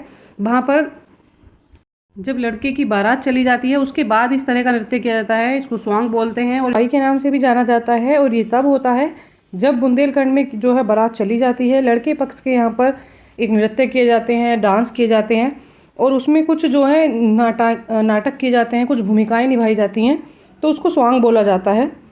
यहाँ पर राइट ऑप्शन हो जाएगा ए इज़ द राइट आंसर। अगला क्वेश्चन दिया हुआ है, कुचिपुड़ी किस राज्य का लोक नृत्य है? तो हमें लोक नृत्य बताना है। कुचिपुड़ी जो है किस राज्य का लोक नृत्य है? तो ये कौन से राज्य का है? ये है आंध्र प्रदेश का लोक नृत्य है। तो मैं वन लाइनर क्वेश्चन लेकर आई हूँ यहाँ पर आज। आप वन लाइनर क्वेश्चन में ही अपना सारा कुछ रिवाइज कर लेंगे, ज़्यादा लेंथी वीडियो नहीं होगी। तमिलनाडु का जो प्रसिद्ध लोक नृत्य है वो क्या है? तो तमिलनाडु का जो प्रसिद्ध लोक नृत्य है वो है भरतनाट्यम। और हिमाचल प्रदेश का जो लोक नृत्य है वो क्या है? हिमाचल प्रदेश का जो लोक नृत्य है उसे क्या बोला जाता है? उसको बोलते हैं छपेली। लद्दाख का जो लोक नृत्य है उसको क्या बोलते हैं? उसको सोडोल नृत्य बोला जाता है। लद्दाख का जो नृत्य है उसको सोडोल नृत्य बोलते हैं। और यहाँ पर आ गए हैं हम पंजाब। पंजाब का लोक नृत्य क्या कहलाता है? पंजाब का जो लोक नृत्य है उसको भांगड़ा बोलते हैं। घूमर नृत्य, सुई सीनी और कठपुतली किस राज्य के लोक नृत्य हैं? तो हमें बताना है घूमर और कठपुतली नृत्य कौन से राज्य में किए जाते हैं? तो इसका आंसर हो जाएगा हमारा राजस्थान। राजस्थान राइट हो जाएगा। घूमर जो है राजस्थान में होता है। जो पद्मावत मूवी आई थी आपने उसमें भी देखा होगा कि घूमर दीपिका पादुकोण ने किया था उसमें। चलिए आते हैं नेक्स्ट पर, देख लेते हैं एक और क्वेश्चन। यहाँ पर दिया है क्या? यहाँ दे रखा है 126 घंटे नृत्य करके किस नर्तकी ने वर्ल्ड रिकॉर्ड अपने नाम किया? तो किसने किया था? उसका क्या नाम था? तो उसका नाम था वंदना, जिन्होंने 126 घंटे लगातार नृत्य करके वर्ल्ड रिकॉर्ड अपने नाम कर लिया था। आगे क्वेश्चन में देखते हैं, तमाशा और लावणी किस राज्य के लोक नृत्य हैं? तो तमाशा और लावणी किस राज्य में किया जाता है? ये किया जाता है महाराष्ट्र राज्य में। तो यहाँ पर राइट आंसर हो जाएगा महाराष्ट्र। चलिए आते हैं नेक्स्ट पर। नेक्स्ट में देख लेते हैं क्या है। यहाँ दिया है सुआ लोक नृत्य किस राज्य का लोक नृत्य है? तो सुआ जो है ये छत्तीसगढ़ का लोक नृत्य है। उसके बाद आते हैं, राउफ लोक नृत्य किस राज्य का लोक नृत्य है? तो जो राउफ है वो है जम्मू कश्मीर का लोक नृत्य है। चलिए आते हैं नेक्स्ट, देखते हैं क्वेश्चन नंबर 11। यहाँ पर दिया है बिहू किस राज्य का लोक नृत्य है? तो बिहू जो है ये असम राज्य का लोक नृत्य है और फसलों की कटाई के दौरान ये नृत्य किया जाता है।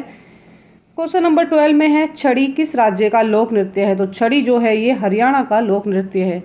महल किस राज्य का लोक नृत्य है? तो जो महल होता है ये पश्चिम बंगाल का लोक नृत्य है।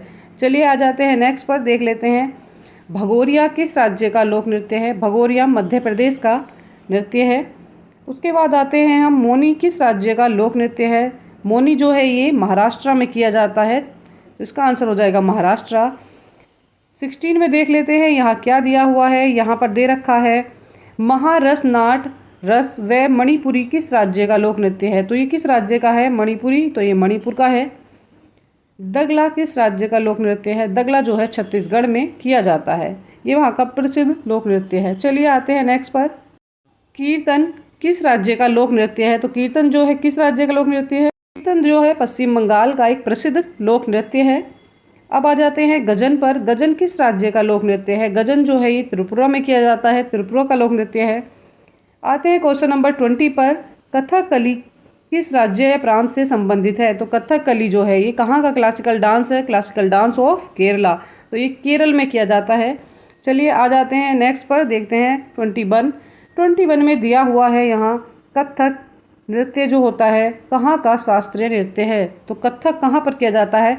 कथक किया जाता है उत्तर प्रदेश में, ये उत्तर प्रदेश का शास्त्रीय नृत्य है। चलिए आते हैं 22 पर। यहाँ पर दिया है, भरतनाट्यम कौन से राज्य का नृत्य है? भरतनाट्यम का सबसे प्राचीन नृत्य माना जाता है। इस नृत्य को तमिलनाडु में देवदासियों के द्वारा किया जाता था। जो भरतनाट्यम है वो देवदासियाँ करती थी वहाँ पर।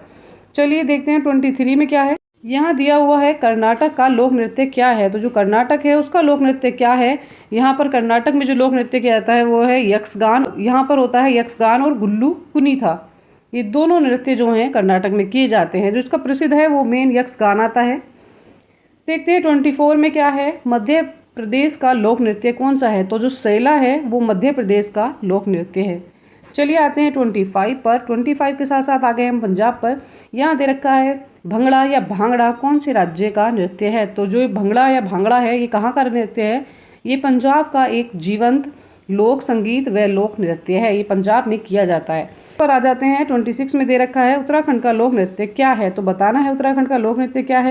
उत्तराखंड में किया जाता है छोलिया नृत्य, उत्तराखंड का एक प्रसिद्ध नृत्य है। चलिए आते हैं इसी के साथ 27 पर। 27 में क्या दिया है, यहाँ पर दे रखा है तेलंगाना का प्रमुख शास्त्रीय नृत्य कौन सा है। तो तेलंगाना का बताना है कौन सा है। तो ये है पेरिनी शिवतांडवम। पेरिनी शिवतांडवम बोला जाता है। इसको कौन करते हैं, जो यहाँ के योद्धा होते हैं वो लोग इसको करते हैं। और कौन सा है, बोनालू है, यहाँ पर एक नृत्य होता है बोनालू। तो चलिए आ जाते हैं नेक्स्ट पर, देखते हैं 28 में क्या दे रखा है। यहाँ दिया है हिमाचल प्रदेश का लोक नृत्य कौन सा है। हिमाचल प्रदेश का जो लोक नृत्य है वो कौन सा है, नाटी जो है हिमाचल प्रदेश का लोक नृत्य है। अब आते हैं नेक्स्ट, कुच्चुपुड़ी कहाँ का नृत्य है। तो कुच्चुपुड़ी जो होता है कहाँ का है, ये आंध्र प्रदेश का नृत्य है। चलिए आते हैं 30 पर। यहाँ दिया हुआ है मोहिनीअट्टम किस राज्य का लोक नृत्य है। तो मोहिनीअट्टम जो है कहाँ का नृत्य है, ये केरल का एक शास्त्रीय एकल नृत्य रूप है। ये कहाँ किया जाता है, ये केरल में किया जाता है। इसी के साथ आते हैं नेक्स्ट पर, देखते हैं भारत के प्रमुख कितने शास्त्रीय नृत्य हैं। तो भारत के जो प्रमुख शास्त्रीय नृत्य हैं वो कितने हैं। तो यहाँ पर दे रखा है अलग अलग जगहों पे अपने अलग अलग शास्त्रीय नृत्य हैं। इसकी संख्या 8 या 8 से अधिक हो सकती है। भारत के संगीत नाटक अकादमी ने मुख्यतः 8 नाम सुझाए हैं, जिनमें कौन कौन से हैं, भरतनाट्यम है, कथक है, कुचिपुड़ी है, ओडिसी, कथकली, सत्रिय और कौन सा है, मणिपुरी और मोहिनीअट्टम। ये जो डांस हैं, ये 8 जो डांस नृत्य दिए गए हैं ये कौन से शास्त्रीय नृत्यों में शामिल है। चलिए आ जाते हैं नेक्स्ट पर। नेक्स्ट देख लेते हैं क्या है, असम का क्लासिकल डांस कौन सा है। तो असम का जो क्लासिकल डांस है वो कौन सा है, सत्रिय नृत्य असम का लोकप्रिय क्लासिकल डांस है। ये पक्षियों पर आधारित क्वेश्चन है, इनसे क्वेश्चन बनते ही बनते हैं। कुछ पहेलियों के रूप में आते हैं, कुछ क्वेश्चंस आते हैं। तो चलिए आज हम वही देख लेते हैं। आज इस टॉपिक को भी हम क्लियर कर लेते हैं। यहाँ से हम करने वाले हैं पक्षियों के ऊपर जो क्वेश्चन आते हैं। चलिए देर न करते हुए आ जाते हैं क्वेश्चन नंबर 1 पर। सी प्रजाति है जिसकी आँख मानव की भांति उसके सामने की ओर होती हैं। तो ऐसा कौन सा पक्षी है जिसकी आंखें मनुष्य के समान चेहरे पर सामने की तरफ होती हैं। टेलर बर्ड है, बीबर पक्षी है, इंडियन रॉबिन है या उल्लू है। तो यहाँ पर जो राइट आंसर हो जाएगा वो ऑप्शन नंबर डी है। ये जो बात की जा रही है उल्लू के बारे में की जा रही है, ऑप्शन नंबर डी करेक्ट है। चलिए आ जाते हैं क्वेश्चन नंबर 2 पर। यहाँ देख लेते हैं यहाँ क्या दिया है। क्वेश्चन नंबर 2 में दिया है अपनी गर्दन को झटके से पीछे कर सकने वाला पक्षी है। जो अपनी गर्दन को झटके के साथ पीछे ले जाता है वह कौन है। कबूतर है, तोता है, उल्लू है या मैना है। तो यहाँ पर जो राइट आंसर हमें मिल गया है वो क्या हो जाएगा, राइट आंसर यहाँ पर हो जाएगा ऑप्शन नंबर डी मैना। तो जो मैना होती है वो झटके से अपनी गर्दन जो है पीछे की ओर कर लेती है। चलिए आ जाते हैं नेक्स्ट पर, देखते हैं क्वेश्चन नंबर 3 में क्या है। यहाँ पर दे रखा है निम्नलिखित में से पक्षियों के उस समूह का चयन कीजिए जिसका प्रत्येक सदस्य हमारी तुलना में 4 गुना अधिक दूरी की वस्तु को स्पष्ट रूप से देखने में सक्षम है। तो 4 गुना अधिक दूरी पर कौन वस्तु देख लेता है, जो मनुष्य से भी 4 गुना अधिक देख लेता है। बाज, कबूतर, तोता। बाज हो सकता है पर कबूतर और तोता नहीं है।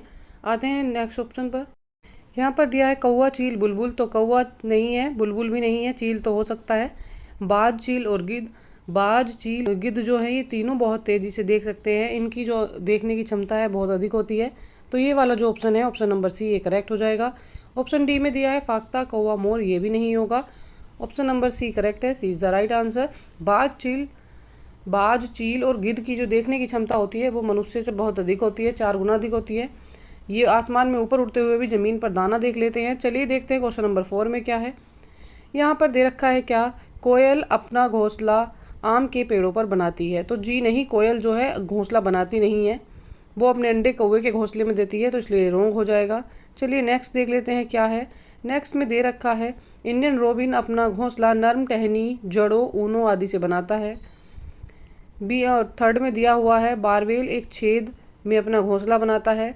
ऊपर दिए गए कथनों में से कौन से सही हैं ये बताना है। तो चलिए देख लेते हैं कौन कौन से सही हैं। यहाँ पर 2 सही होंगे, ऑप्शन नंबर सी सही है, सेकंड और थर्ड करेक्ट हो जाएंगे। तो सेकंड और थर्ड देख लेते हैं एक बार। यहाँ पर क्या क्या दिया हुआ था। यहाँ कोयल का था, तो कोयल अपना घोंसला नहीं बनाती, वह घोंसले में अपने अंडे देती है। और जो सेकंड था इंडियन रॉबिन अपना घोंसला नर्म टहनी, जड़ों और ऊनों से बनाता है, तो ये बात यहाँ पर करेक्ट हो जाएगी। थर्ड में दिया है बारबेल एक छेद में अपना घोंसला बनाता है, तो ये भी करेक्ट है। राइट आंसर हमारा क्या है? राइट आंसर हमारा हो जाएगा ऑप्शन नंबर सी। सेकंड और थर्ड वाले जो ऑप्शन है ये करेक्ट है। चलिए आ जाते हैं नेक्स्ट, देख लेते हैं क्वेश्चन नंबर नेक्स्ट। यहाँ पर दिया है पक्षियों की उस प्रजाति का नाम क्या है जिसमें नर पक्षी अनेक सुंदर घोंसले बनाते हैं और मादा पक्षी उनमें से केवल एक घोंसला चुनती है और उसमें अपने अंडे देती है। तो ये विशेषता किसकी है? कलचिड़ी की है, शक्करखोरा है, टेलर बर्ड है या बया बीवर है? तो यहाँ पर जो राइट आंसर हो जाएगा वो है हमारा बया beaver, option number D. Beaver जो चिड़िया होती हैं, बीवर जो पक्षी होता है वो क्या करते हैं, उनके जो नर होते हैं वो बहुत सुंदर सुंदर घोंसले बनाते हैं और जो मादा चिड़िया होती हैं उसमें से जो सुंदर घोंसला उन्हें लगता है उसको चुनकर उसमें वो अंडे देती हैं। चलिए आते हैं नेक्स्ट। यहाँ पर दिया है मेरी चोंच बहुत खास है, मैं सुई की तरह इस्तेमाल करती हूँ, पत्तियों को सिलाई करके अपना घोंसला बनाती हूँ या अपना घर बनाती हूँ। तो मैं कौन हूँ? ये कौन सी चिड़िया है? इस तरह के क्वेश्चन आता है पहेली की तरह लिखकर और उसका आंसर पूछा जाता है। एनसीईआरटी बेस है, एनसीईआरटी किताबों में इस तरह की पहेलियाँ दी हुई हैं। चलिए बताइए कौन है ये? गुंजन पक्षी है, दर्जन चिड़िया है, सूर्य पक्षी है, रोबिन चिड़िया है? यह रोबिन चिड़िया है। तो यहाँ पर जो राइट आंसर हो जाएगा वो है दर्जन चिड़िया। इसको इंग्लिश में देख लेते हैं टेलर बर्ड। नाम से ही क्लियर है, जो सिलाई करता है वो टेलर। तो ये चिड़िया क्या करती है? सिलाई करके पत्तों का अपना घर बनाती है। चलिए आ जाए नेक्स्ट पर। यहाँ दिया है वह पक्षी जो दिल्ली में सामान्य रूप से दिखाई देता है परंतु अब इस चिड़िया के बारे में जागरूकता बढ़ाने हेतु एक विशेष दिन मनाया जाता है क्योंकि शहरीकरण के कारण यह दुर्लभ हो गई है। वह चिड़िया कौन सी है? मोर है, कोयल है, तोता है? तो ये भी गायब नहीं हुए हैं, मोर, तोता, कोयल। बात हो रही है गौरैया की। जो गौरैया है इसके लिए एक विशेष दिन भी मनाया जाता है और शहरीकरण के कारण गौरैया चिड़िया जो है वो गायब हो गई हैं, दुर्लभ होती जा रही हैं। ऑप्शन नंबर डी जो है ये करेक्ट है। चलिए आते हैं नेक्स्ट पर।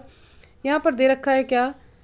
एक छोटे से पेड़ या झाड़ी की शाखा से लटकने वाला घोंसला बनाने वाला पक्षी है। तो जो छोटे पेड़ और झाड़ियों से लटक कर अपना घोंसला बनाता है वो कौन है? तो यहाँ पर ऑप्शन क्या दे रखे हैं? सनबर्ड है, कौवा है, या क्या हो जाएगा बारबेट है या इंडियन रॉबिन है? तो यहाँ पर जो राइट आंसर हो जाएगा वो है हमारा option number A sunbird. Sunbird जो होती हैं ये क्या करती हैं? पेड़ों से लटक कर छोटी छोटी झाड़ियों से अपना घोंसला बना लेती हैं। ऑप्शन नंबर ए करेक्ट है, ए इज द राइट आंसर। दे रखा है निम्नलिखित में से कौन सा पक्षी कैक्टस के पौधे या मेहंदी की बाड़ के बीच अपना घोंसला बनाता है? तो हमें बताना है मेहंदी की बाड़ और कैक्टस के बीच अपना घोंसला कौन बनाता है। चलिए ऑप्शन देख लेते हैं। यहाँ पर दिया है डब है, भारतीय रॉबिन है, बारबेट है, दर्जन चिड़िया है। तो यहाँ जो राइट आंसर हमारा हो जाएगा वो है ऑप्शन नंबर ए। डब जो पक्षी होता है ये क्या करता है? मेहंदी की झाड़ और कटीली झाड़ियों में, कैक्टस में अपना घोंसला बनाता है। तो इसको बोला जाता है डब और हिंदी में इसको बोलते हैं फाख्ता। इसको बोलते हैं फाख्ता पक्षी भी बोला जाता है। कई बार फाख्ता लिख कर आ जाएगा, कई बार जो है डब लिख कर आ जाता है। चलिए आ जाते हैं नेक्स्ट पर, देख लेते हैं क्या है। क्वेश्चन नंबर 10 में क्या दिया हुआ है? पक्षी विभिन्न प्रकार के घोंसले बनाते हैं तथा घोंसले बनाने के लिए विभिन्न स्थानों का चुनाव करते हैं। निम्न में से कौन से पक्षी पेड़ के तने में अपना घोंसला बनाते हैं? तो पेड़ के तने में अपना घोंसला कौन बनाते हैं? यहाँ पर क्या दे रखा है? क्रोज और आंट। तो ये नहीं होगा। बारबेट एकदम राइट हो जाएगा। बारबेट जो होते हैं पेड़ के तने में ही अपना घोंसला बनाते हैं। शक्करखोरा नहीं है और टेलर बर्ड भी नहीं है।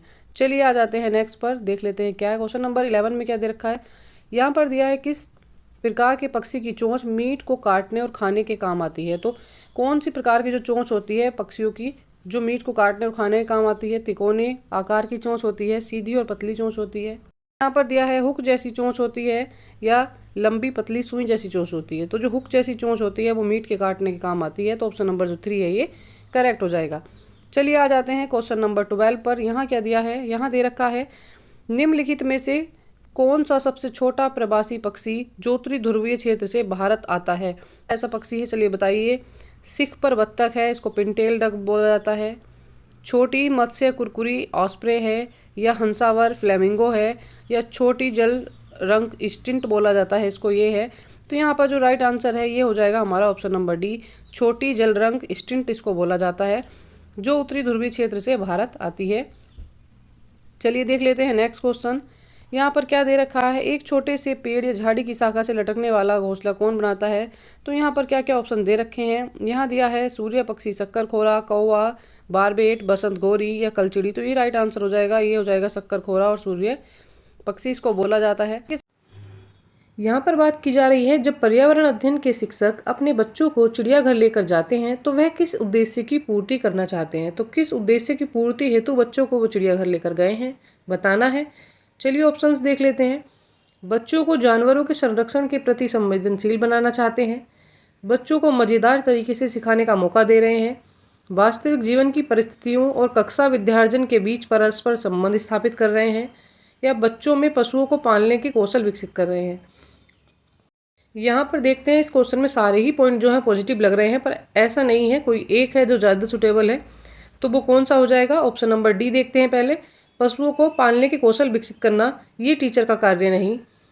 ए में दिया है जानवरों के संरक्षण के प्रति संवेदनशील बनाना, तो ये सही बात हो जाएगी, पर यहाँ पर नहीं है। बच्चों को मज़ेदार तरीके से सिखाने का मौका देना, ये भी नहीं होगा। ये अच्छा पॉजिटिव पॉइंट है, पर हमारे सारे जो पॉइंट आ जाते हैं वो ऑप्शन नंबर सी में ही आ जाते हैं। ऑप्शन नंबर सी जो है ये इनफ हो जाएगा, इसका आंसर ये राइट है। वास्तविक जीवन की परिस्थितियों से और कक्षा विद्यार्जन के बीच क्या कर रहे हैं, वो संबंध स्थापित कर रहे हैं। सारे पॉइंट इसी में समाहित हो जाते हैं। जब एक दूसरे के बीच संबंध स्थापित होगा वास्तविक जीवन और कक्षा के ज्ञान में, तो सारे जो ऑप्शन है वो उसी में आ जाएंगे। ऑप्शन नंबर जो सी है ये राइट है। चलिए आ जाते हैं नेक्स्ट पर, देखते हैं नेक्स्ट में क्या है। यहाँ दे रखा है, रमेश अपनी कक्षा 5 की पर्यावरण अध्ययन की कक्षा में खोजपूर्ण प्रश्न पूछता है। उपयुक्त उद्देश्य विद्यार्थियों के किस कौशल के विकास का नहीं है। वह खोजपूर्ण प्रश्न पूछ रहा है और यहाँ पर विकास का कौशल का कौन सा उद्देश्य यहाँ नहीं होगा, नहीं ध्यान में रखते हुए आपको आंसर करना है। प्रदर्शन कौशल, अवलोकन कौशल, रचनात्मक कौशल या डी श्रवण कौशल। तो यहाँ पर जो राइट आंसर हो जाएगा कौन सा हो जाएगा? तो बात हो रही है खोजपूर्ण कक्षा है तो उसमें अवलोकन भी होगा, रचनात्मक कौशल भी होगा, श्रवण भी होगा, पर वहाँ पर प्रदर्शन कौशल नहीं होगा, क्योंकि ये होता है डेमोन्स्ट्रेशन विधि में। जहाँ पर डेमोन्स्ट्रेशन विधि के द्वारा पढ़ाया जाता है वहाँ प्रदर्शन कौशल का यूज़ होता है। तो ऑप्शन नंबर जो ए है ये करेक्ट हो जाएगा। चलिए देख लेते हैं नेक्स्ट में क्या दे रखा है। यहाँ पर दिया है, पर्यावरण अध्ययन में निम्नलिखित में से समस्या समाधान के गुण हैं। तो क्या समस्या समाधान के गुण हैं, बताना है। सृजन, चयन और भाषण। डी में दिया है लेखन। तो यहाँ पर नीचे ऑप्शंस दे रखे हैं, इनको देख लेते हैं। जो राइट आंसर है क्या है, पर्यावरण अध्ययन में क्या कर रहे हैं, समस्या का समाधान कर रहे हैं, तो वहाँ पर क्या हो जाएगा, वहाँ सृजन भी हो जाएगा और क्या हो जाएगा, वहाँ पर हो जाएगा चयन। दोनों चीज़ें जो हैं ये पॉजिटिव हैं और ये राइट है। तो ऑप्शन नंबर ये ए दिया हुआ है और ये बी में दे रखा है। तो ए और बी जो हैं दोनों राइट हो जाएंगे। ये जिसमें दिया है वही पॉइंट सही होगा, बाकी ऑप्शंस आप कट कर देंगे। ऑप्शन नंबर जो ए है ये हमारा राइट आंसर है। ए इज़ द राइट आंसर। चलिए आ जाते हैं नेक्स्ट पर, देखते हैं क्वेश्चन नंबर 97 में क्या है। यहाँ पर क्या दे रखा है, यहाँ दिया है ईबीएस शिक्षक के द्वारा प्रयुक्त होने वाली भाषा कैसी होनी चाहिए। एक पर्यावरण शिक्षक है, उसकी भाषा किस तरह की हो। औपचारिक एवं परिभाषाओं पर बल देने वाली, तो औपचारिक और परिभाषाओं पर बल देने वाली नहीं होनी चाहिए। पर्यावरण का मतलब ही क्या है कि बच्चा अपने आसपास के परिवेश से सीख रहा है, तो वहाँ पर क्या परिभाषाओं का कोई महत्व नहीं। बच्चों के लिए कठिन होनी चाहिए ताकि वे समझ ना पाएँ, तो भाषा ऐसी ना हो कि बच्चे ना समझे। भाषा ऐसी होनी चाहिए जिसको बच्चे सरलता से और सुगम तरीके से समझ जाएं। ये भी रॉन्ग हो जाएगा। सी में दिया है, बच्चों की दैनिक रोजमर्रा वाली भाषा से संबंधित होनी चाहिए, तो ये वाला जो पॉइंट है करेक्ट है। डी में दिया है, प्राविधिक प्रकृति की होनी चाहिए, तो ये भी नहीं होगा। जो भाषा होनी चाहिए ईबीएस शिक्षक की वो कैसी होनी चाहिए, जो रोज़मर्रा और दैनिक जीवन से संबंधित भाषा हो, जिससे बच्चे इजीली कनेक्ट कर पाएँ, समझ पाएँ चीज़ों को। चलिए आ जाते हैं नेक्स्ट पर, देख लेते हैं नेक्स्ट क्वेश्चन में क्या है। 28 में दिया है, आकर्षक एवं प्रासंगिक अनुदेशात्मक सामग्री का उपयोग सहायक है, क्योंकि वे, अगर आपके पास जो शिक्षण सामग्री है, अनुदेशात्मक सामग्री है, वो कैसी है, आकर्षक है और प्रासंगिक है, तो वो किस चीज़ में सहायक है, सभी ज्ञानेंद्रियों को सक्रिय करने में, तो जी हाँ ये सही पॉइंट है। अधिगम को अधिक अर्थपूर्ण बनाने में, ये भी सही है। शिक्षकों को शिक्षण अधिगम प्रक्रिया में सहायता करने में, ये भी सही है। और विद्यार्थियों का ध्यान आकर्षित करने में, ये भी यहाँ पर सही है। सारे पॉइंट यहाँ पर पॉजिटिव हैं, पर जो सबसे पॉजिटिव पॉइंट है वो आपको देखना है। ऐसे क्वेश्चन जो है कंफ्यूज कर देते हैं और इस टाइप के क्वेश्चन ही आते हैं पेपर में, इसीलिए मैं इसी टाइप के क्वेश्चन लेकर आई हूँ जो थोड़े आपको टिपिकल लगते हैं। तो यहाँ पर चारों पॉइंट जो है पॉजिटिव है, पर जो सबसे ज़्यादा पॉजिटिव है वो ये है कि सभी ज्ञानेंद्रियों को सक्रिय कर देते हैं। जब सारी ज्ञानेंद्रियाँ सक्रिय हो जाएंगी उसका मतलब क्या हो जाएगा कि अधिगम अर्थपूर्ण है, ये भी हो जाएगा। उसका मतलब क्या हो जाएगा कि वो टीचरों की जो है सहायता कर रहा है, शिक्षकों की हेल्प भी कर रहा है, जिससे बच्चे सीख रहे हैं और रुचि ले रहे हैं और उनका ध्यान अपनी तरफ आकर्षित कर रहा है। ये तो ऑब्वियसली बात है कि ध्यान आकर्षित कर रहा है, तभी बच्चे सक्रिय होकर सीख रहे हैं। तो यहाँ पर जो सबसे सुटेबल पॉइंट है वो ऑप्शन नंबर ए है। सभी ज्ञानेंद्रिय आँख, नाक, कान सभी बच्चों के क्या है, सक्रिय हैं और बच्चा एक्टिव होकर सीख रहा है। तो ये पॉइंट ज़्यादा करेक्ट है। चलिए आते हैं 99 पर। यहाँ पर क्या दिया है, निम्नलिखित में से पर्यावरण अध्ययन पुस्तक में पहेलियों को सम्मिलित करने का उद्देश्य को पहचानिए। पर्यावरण अध्ययन की पुस्तक में पहेलियों को रखा जाता है, तो क्यों रखा जाता है, उसका क्या उद्देश्य है। विद्यार्थियों के मन को भ्रमित करना, तो मन को भ्रमित करना ये उद्देश्य नहीं। विद्यार्थियों की तर्क क्षमता का विकास करना या तर्क क्षमता को विकसित करना। विद्यार्थियों के मन को भ्रमित करना और आनंदित करना, ये भी नहीं होगा। विद्यार्थियों को खेल खिलाना, तो ये भी नहीं होगा। यहाँ पर जो राइट आंसर है वो ऑप्शन नंबर बी ही है, वो आपको क्लियरली दिख गया होगा। विद्यार्थियों में तर्क क्षमता को विकसित करना क्या हो जाता है, पहेलियों को शामिल करने का उद्देश्य है। ऑप्शन नंबर बी करेक्ट है। चलिए आ जाते हैं आज के लास्ट क्वेश्चन, क्वेश्चन नंबर 100। यहाँ पर क्या दिया है, पर्यावरण अध्ययन के शिक्षण अधिगम में विद्यार्थियों द्वारा प्रश्न पूछना अत्यधिक महत्वपूर्ण है, क्योंकि ये प्रश्न संकेतक हैं। पर्यावरण का अध्ययन हो रहा है, पर्यावरण कक्षा की बात हो रही है और उसमें बच्चे क्या कर रहे हैं, विद्यार्थी अत्यधिक प्रश्न पूछ रहे हैं और महत्वपूर्ण प्रश्न पूछ रहे हैं, क्योंकि ये प्रश्न किसके संकेतक हो, बच्चों की जिज्ञासा के। तो जी हाँ, बच्चों की जिज्ञासा के हैं। बच्चों के मन में जिज्ञासा है तभी वो प्रश्न पूछ रहे हैं। विद्यार्थियों के समझ के अंतर के, तो विद्यार्थियों की समझ में कुछ अंतर है, जो टीचर उनको समझा रहा है और उन्हें कुछ थोड़ा अलग लग रहा है, तो इसलिए वो क्या कर रहे हैं, जिज्ञासा, बस उसको क्वेश्चन कर रहे हैं, पूछना चाह रहे हैं कि जो हमें समझ आ रहा है क्या ये वही है। तो यहाँ पर जो पॉइंट बी है ये भी करेक्ट है, क्योंकि इसमें अंतर की बात हो रही है। और शिक्षक की क्षमता के, तो यहाँ पर शिक्षक की क्षमता के नहीं हो जाएगा, ये पॉइंट गलत है। चलिए राइट आंसर देखते हैं क्या क्या दिया है। यहाँ दे रखा है ए बी, बी सी, केवल सी और ए बी सी तीनों। तो यहाँ पर तीसरा पॉइंट जो है ये करेक्ट नहीं है। यहाँ पर शिक्षक की क्षमता से कोई लेना देना नहीं है, यहाँ केवल विद्यार्थियों की जिज्ञासा और विद्यार्थियों की समझ में जो अंतर है उसी के कारण बस वो प्रश्न पूछ रहे हैं। तो ऑप्शन नंबर ए और बी जो है ये दोनों करेक्ट हो जाएंगे। इसी तरह के क्वेश्चन पेपर में पूछे जाते हैं। इसी के साथ आज की क्लास भी कंप्लीट हो जाती है और यहाँ पर हमारा ईवीएस का कंप्लीट रिवीजन भी हो जाता है। ये ईवीएस की मैराथन है, इसमें कंप्लीट ईवीएस हो चुकी है। घरों के प्रकार, नृत्य, खाना और बहुत सारे क्वेश्चन, पक्षियों के प्रकार वगैरह सारे क्वेश्चन मैंने यहाँ पर कवर कर लिए हैं और ये टॉप मोस्ट क्वेश्चन थे जो मैं चुनिंदा क्वेश्चन लेकर आई हूँ। एनसीईआरटी बेस्ड क्वेश्चन थे ये, पर्यावरण पेडागोजी के भी। तो आई होप आपके लिए क्लास हेल्पफुल रहेगी और आपका अच्छे मार्क्स गेन करने में सपोर्ट करेगी। अगर आप चैनल पर नए हैं और आपने अब तक वीडियो नहीं देखे हैं तो प्लीज़ प्लेलिस्ट में जाकर पुरानी सारी वीडियो देख लीजिएगा। चैनल को सब्सक्राइब कीजिएगा, लाइक कीजिएगा। एग्ज़ाम बेस्ट हो, अच्छा हो, इसी होप के साथ मैं नेक्स्ट मैराथन लेकर आने वाली हूँ, तो उसके लिए बने रहिएगा।